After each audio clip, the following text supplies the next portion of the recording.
Welcome to The Record Show, your virtual spin around the vinyl industry. Brought to you by Radio Wasteland Records. Yes, Midland has a record store. Here's your host, Jim Gleason. Well, greetings from the Wasteland and welcome to this latest episode of The Record Show. And we have got a busy one headed your way today. Coming up in a few minutes, I'll look ahead at this week's new releases and a look further ahead at a couple of bigger releases in the near future, all of which are headed to an independent record store near you. Heather will unbox a couple of different versions of the recently released George Harrison All Things Must Pass, the 50th anniversary box set. There's quite a few different versions of that floating around out there. And we'll get a Discogs quick tip brought about by a small panic attack. But first, I'd like to make a note for those of you who watch us on YouTube, and hopefully you are subscribed to our YouTube channel. If you are, thank you very much for doing so. If you're not subscribed, oh, come on, man. Actually, just hit that subscribe button if you would, please. We would really, really appreciate that. But for those of you who've watched our channel for some time, and if you've poked around a little bit, you may have noticed that there is a playlist called Discogs Samples. Now, this is something that we've been doing here at the store for a while. Whenever I use Discogs and we enter in new albums that aren't in the database, sometimes those will have sound samples that go with them, sometimes they won't. Most Discogs release pages, by the way, will have a YouTube link in the lower right to give you an idea of what the release sounds like. But over the years, I've noticed that in a lot of cases, some Michigan-related releases do not have a corresponding audio sample to go along with them. We get a lot of unique vintage vinyl brought into the store, and because of our location in mid-Michigan, a lot of it has to do with artists or groups that have produced vinyl at some point over the years. And a lot of these do not have corresponding audio samples to go with them uploaded to YouTube. So we've taken it upon ourselves to fix that. So whenever we find something like this, if it's not in the Discogs database, we add it. And if it doesn't have a corresponding sound sample to go with it, we upload it. So you'll begin to notice over the next several weeks that we'll be adding more and more to that Discogs Samples playlist on our YouTube channel. Again, whenever we find something that's not out there, we want to make sure we're preserving that. Now, this puts us in kind of a cool position. You know here at the store that I'm a big fan of anything Michigan related. It's really our forte. We've got a whole big section over there as well dedicated to Michigan artists and vinyl that comes from our neck of the woods, so to speak there. So I think at least it's a neat thing to preserve these recordings for posterity. On our YouTube channel, you'll eventually be able to hear audio from things like the Midland Symphony Orchestra and their tour of Europe. We also have, putting this up there, a We the People. This is the Midland Center for the Arts, the Midland Chorale, along with a group calling themselves the Singing Minstrels. We've got this audio that'll be going up there. All the way to some very unique local recordings, like this from Dow Chemical. This is a pressing of the Dow Male Chorus and the Dow Women's Chorus singing chorale songs along with the Dow Symphony Orchestra. There's also some vinyl of statewide interest that we'll be uploading and hopefully preserving on there as well, such as this album called I Sing of Michigan, featuring elementary school chorales from around the state as well as soloists singing about our state.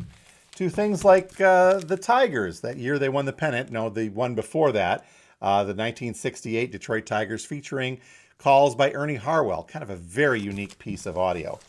To something very, very interesting like this, the audio that goes with a film strip of Michigan dairy foods and the changed world of Farmer Brown. So we'll be putting that up there as well.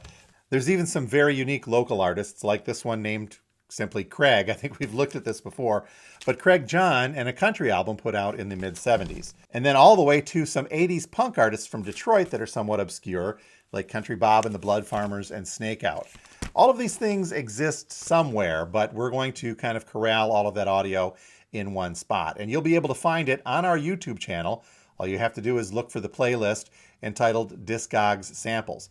Feel free to look around. We've got a lot of other cool stuff on the channel as well, but it all starts with you hitting that subscribe button. And if you would, we would greatly, greatly appreciate it. So we are now well into the dog days of summer. No offense, dude. And it's time for a quick look at this week's new releases. The highlights of some of this week's new releases headed to an indie record store near you. We start things off with a brand new release from Lord called Solar Power. Brand new stuff from Lord.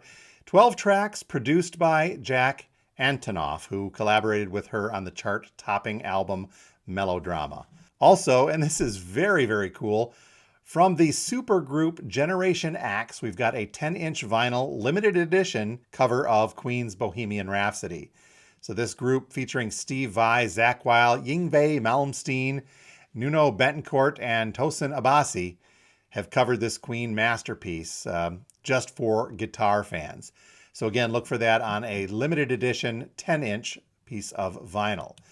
There's also a Boy Named Charlie Brown, the Vince Guaraldi Trio, putting out a reissue of the 1964 album of jazz associated with Peanuts. This particular version comes with a newly created set of 8 baseball cards featuring your favorite Peanuts characters. Also on the MoFi side of things, from Mobile Fidelity at least, an original master recording of Harry Nilsson's Son of Schmilsson. Now, MoFi recordings have been kind of difficult to get a hold of. We put in for them and we may or may not get them at stores of our size, so we'll just have to see if we get it, but something to most definitely be on the lookout for at your local indie store as well. We've also got an interesting one featuring John Coltrane called Another Side of John Coltrane.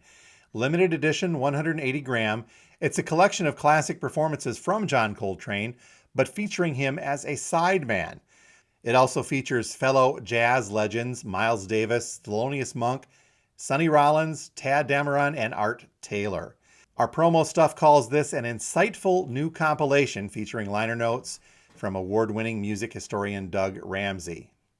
Now, the 2-disc vinyl version of this soundtrack came out back in July, but for some reason we had to wait for the box set. Coming out this week as well is the expanded version of the Almost Famous soundtrack. This particular version is a super deluxe 6 LP 180 gram vinyl box set featuring 47 songs from the film, including the likes of Zeppelin, Fleetwood Mac, and 6 Stillwater songs.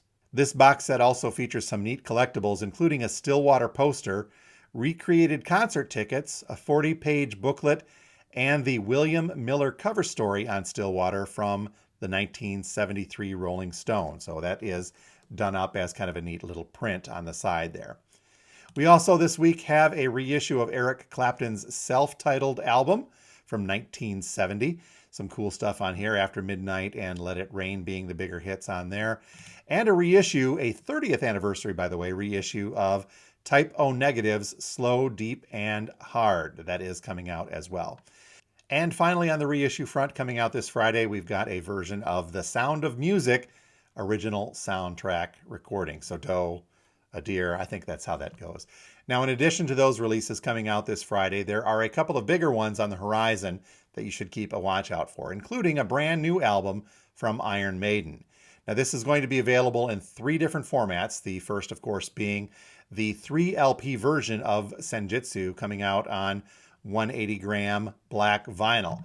But there are a couple of other versions as well. The Senjutsu CD, it's a 2 CD digipack that comes with a small book, and what they're calling a deluxe media book version with 2 CDs that comes with the full album and a larger form book for you Iron Maiden fans out there. Those are coming out on September 3rd, available again on CD and on vinyl.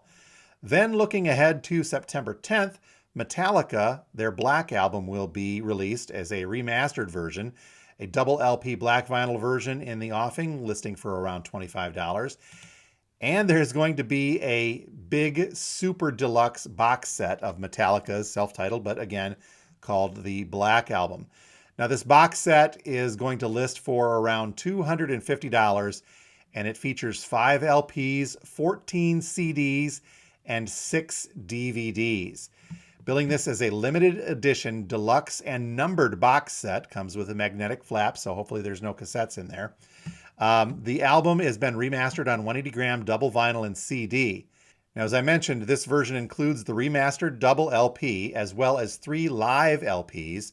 Then it has those 14 CDs and 6 DVDs featuring unreleased content, i.e. live shows, rough mixes, demos, etc.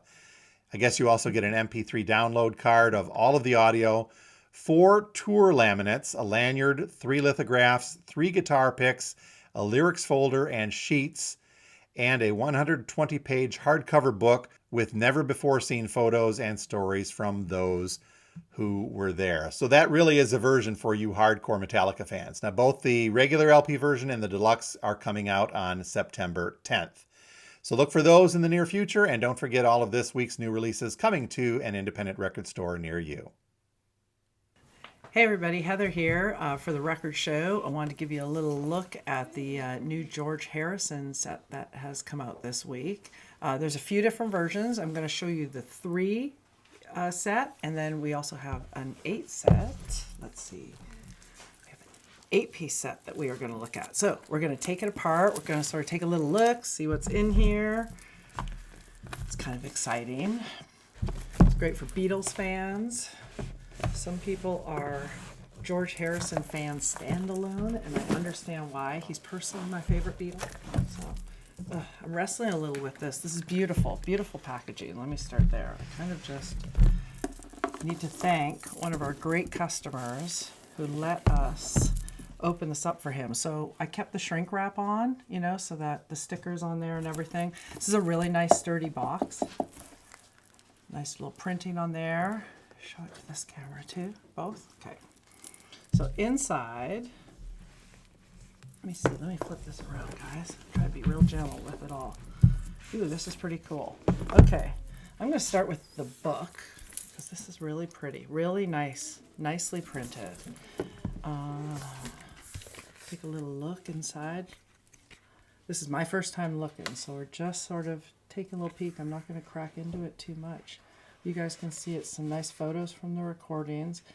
I think the extra records are, for the 8 set, are demos from day 1, day 2 of different recordings. So it's kind of cool. There's some extra photos in here of some of that stuff. So I'm not going to crack into that too much. Let's take a look at what all's here. So in this 8-piece set, this is the box that the 3 set looks like. So basically you get in it exactly what the 3-piece set looks like, which is the original album. I think it came out as 2 pieces, and then there was an extra. The Apple Jam is the extra stuff that they put in at the time. So we also have a poster in the George Harrison box sets, which is kind of cool. This is a recreation of the original poster that was in the first pressing of it, so that's kind of a cool little extra to have. I'm gonna open up vinyl in the other instead of in this one. So these are the extra 5 LPs that come in this set. I personally really, really love the design on this. It's like there's an old reel-to-reel tape in here.